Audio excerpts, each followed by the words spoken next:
Today we're doing a bunch of collages that I like to call bitch lists. Come on!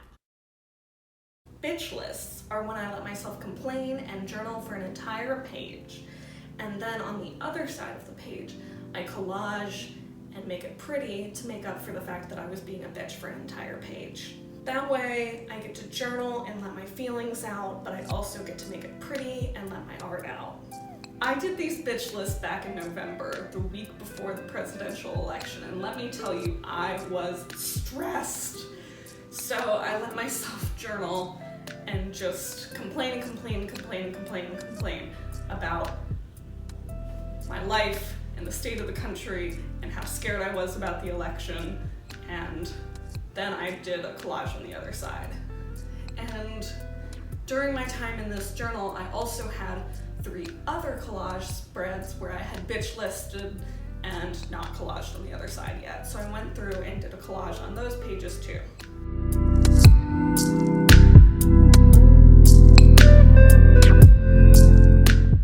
This bitch list includes everything from worry over the impending election and the possibility of civil unrest, to petty concerns like the fact that the grocery store doesn't sell my ice cream and the fact that I always have to change the litter box in a never-ending cycle of litter box changing, to existential worries like the unknowability of the future and the possibilities that it may hold. So there's a lot to unpack here. Some of my favorites are maskne, which is mask acne, the fact that it's so hard to recycle. I keep getting say no to this from Hamilton stuck in my head. Okay, this seems stupid, but obviously coronavirus. That's an exact quote that I, an adult woman, wrote down in my journal in the year 2020. I wish my handwriting was better, but I don't care enough to try to improve it. My teeth hurt. And finally, the dentist is so expensive. Now, I know that a lot of these things seem petty and silly, especially from the grand scheme of themes with everything that went on in 2020 and everything that's going on now, but I've learned when it comes to my mental health that there's nothing too trivial that you can't let it out and express it and let yourself feel it. If you don't, you're just going to end up ignoring it, and then you're going to snap at something silly like the fact that you always drop your keys on the ground whenever you lock your apartment door. Even if I know that they're kind of dumb, I try to let myself express my emotions. It's just a lot healthier that way. Also, I still haven't gone to the dentist. This video is going to be kind of simple. What is a collage? Well, I glue pieces of paper on a page. That's it. That's the video.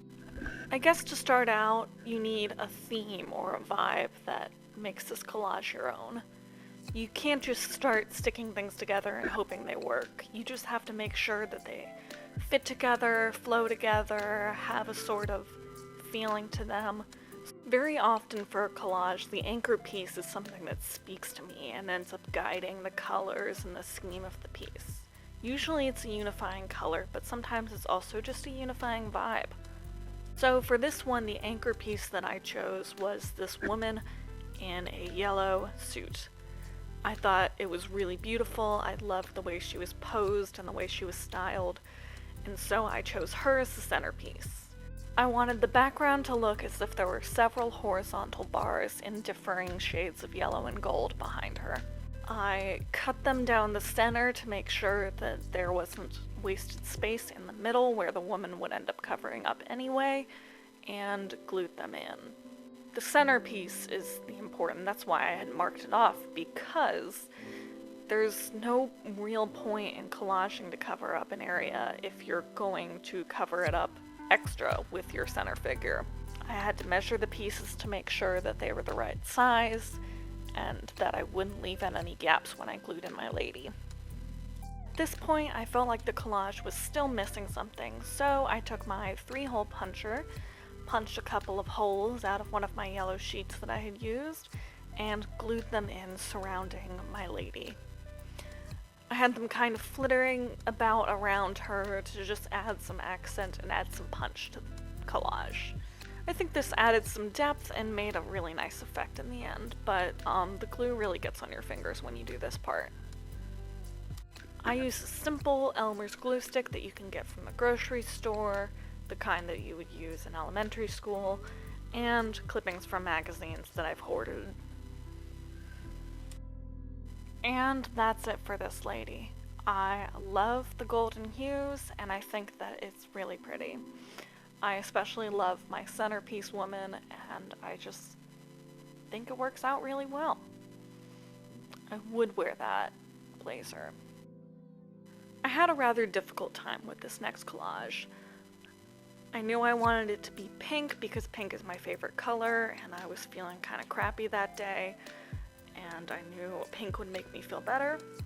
But as I started to notice, there is a problem with using pink and circular patterns in that it can look oddly vaginal.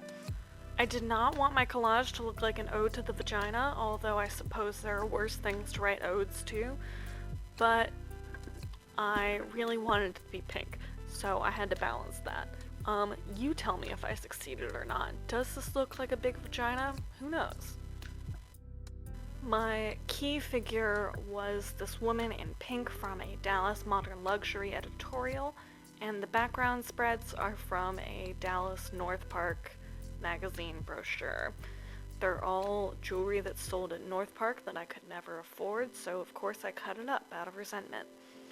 I took my X-Acto knife and carved out the basic shape of my lady figure in enlarging blobs, basically, and attempted to arrange it on the page so it would look as if there were circumferences oscillating out from the center. However, I did not like how that looked, and my blobs weren't really the same shape, so I spent a lot of time messing around with that. In the end, I used some of the sheets from my lights packet of collage supplies and glued them in at the corners so it would look like there was a white background in the corners, and I glued in some of my blobs behind the lady. I outlined this with a Sharpie marker, knowing it wouldn't bleed through since I had so many layers of paper, and although the process looked weird, it turned out really pretty. So, there's something to be said for trusting the process, because damn, I did not, and I did not believe in this collage at all. But it turned out great. And that's it for this lady. I think she turned out really pretty and luxurious, but of course I had to trust the process. You never can be sure with collages, they're tricky little bastards.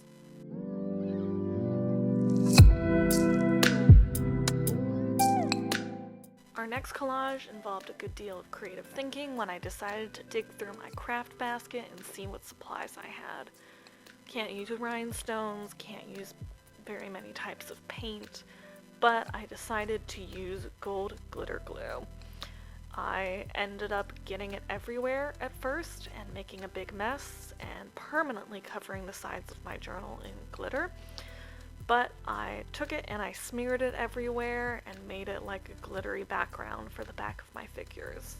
Warning, this will warp your paper if you go too heavy, but if you smear it everywhere and get a nice consistency, it'll look really pretty. Once again, I had to trust the process with this because I was convinced that I had ruined 2 spreads. Okay, side note, any former sorority girls really shook by my use of trust the process in this video? It takes me back to recruitment and me just telling girls to trust the process, you'll end up in the house that is really meant for you. You have to trust the process. Anyone else remember that, or just me? I wanted this spread to have an eclipse starry night look, so I cut this big black circle in half and had it silhouetted behind these 2 figures. I traced where I wanted it to go and then glued my semicircles in to look like a silhouette behind them, and then I glued my figures in. I trimmed the edges, and then at the bottom I glued in text that says, "What do your dreams look like?" I thought this was pretty fitting with the Starry Night theme, so I glued it in and it looks really pretty. I think that the gold glitter elevated this simple collage into something really lovely. In the end, I'm really happy with the way this one turned out, and I hope you like it too. For this next collage, I was very ambitious. I went with this idea of paper dolls. I don't know if anyone grew up with paper dolls, playing with them, putting on their little dresses, but I had the idea that I would take these figures from this lingerie catalog and make them into little paper dolls of their own. I figured I would make the dresses out of solid sheets of paper and glue them in on top of them so it looked like they were wearing little dresses with little words all over them. The catalog is by the brand Panache, which makes really great bras and swimwear if you're in the market for it, and it's probably from 2008, so if you're looking for these exact styles, sorry. One interesting thing about this particular catalog is that Whitney Thompson, who won Cycle 10 of America's Next Top Model, is one of the models. I chose her because I adore her, and she is the top blonde model that you'll see at the end of the spread. I took forever drawing out these little dresses and trying to get them to fit so that they looked like human dresses that were made for humans. I don't know if I succeeded, but I cut them out into shape and tried my best. In the end, it looks a little cartoonish and kind of silly, but I really like how kitschy and fun it is. I used blocks of text from my scrap paper folder to make the little dresses. I used black on white text, white on black text, and a solid red to make these dresses. Eventually, I scribbled in the background to make it look more like newsprint and glued my ladies in with their little dresses. I outlined the white dresses in Sharpie so that they would stand out more, and that's it for this spread. I like how it turned out, even though it's a little silly. I think it's kitschy and fun, and it reminds me of when I was a kid playing with paper dolls.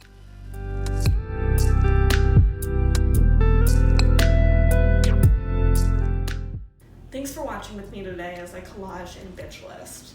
I hope this has inspired you to make your own bitch list today. It's a really great way to combine an emotional outlet with the creative outlet, and it's really a great stress reliever. I hope you enjoyed watching. Remember to give this video a like, comment, and subscribe if you enjoyed it, and I'll see you next time. Bye.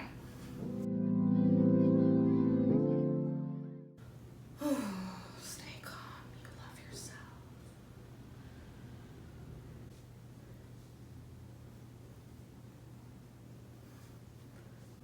Thanks for watching me with Thanks for watching me with